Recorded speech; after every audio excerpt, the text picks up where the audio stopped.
So, I start saying so a lot, but I don't know really where to start now, because this topic is really at the core of why God cries a lot. God cries because he's looking for a son of filial piety. God is crying because he lost his children who never can respond the way he expected them to do from a very long time ago. God's heart is helpless before the person who, although he is suffering at the death of his own son, has such a heart that he can first console the sorrowful heart of Heavenly Father who lost mankind. Those words are written by Sun Myung Moon in The Way of God's Will. And actually, because Reverend Moon really prayed a lot to understand about God and about how God was so sorrowful, and came up with this whole idea about true love, true life, and true lineage, so that we can inherit it from him. When we study his words in Hundake every morning, we become the people who can inherit God's heart. Only Heavenly Father's desire must be your desire. Only his situation must be your situation. And only his heart must be your heart. A parent wants to say to his or her children, follow the example of your eldest brother. What matters, after all, is heart.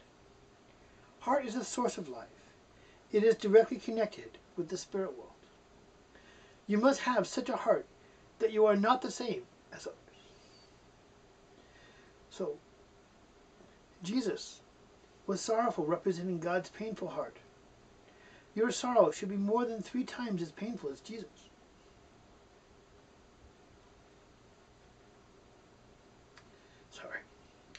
God's heart has the sorrow of having lost the ideal of creation and the historical sorrow of having sent prophets and saints to make them fight with Satan for the purpose of realizing this will. Why is that so tear-jerking? Because God's been trying a long time to do it. And if you connect with God's heart, you feel it. And God really wants people to feel the way he feels and to be responsible and serious, to take responsibility for this world. Because if you're not going to take responsibility for this world, no one else will do it.